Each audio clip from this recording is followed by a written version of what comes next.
আসসালামু আলাইকুম সম্মানিত ভিউয়ার্স। বর্তমান আমাদের এলাকায় বন্যা সংকট, নদীর পানি বিপদ পার করে দিয়েছে। এই যে দেখতে পাচ্ছেন বাঁধ বাঁধা হচ্ছে। বাঁধ যদি বাঁধা না হয়, আমাদের কয়েকটি গ্রামের লোক এখানে পানি ভেঙে পার হতে হবে। দেখেন কিভাবে লোকজন পার দিচ্ছে বাঁধের উপর।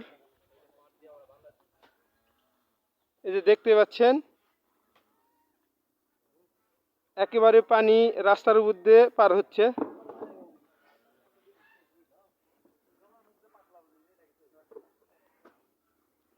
প্রতি বছর এখানে বিপদ সংকটে থাকে মানুষজন।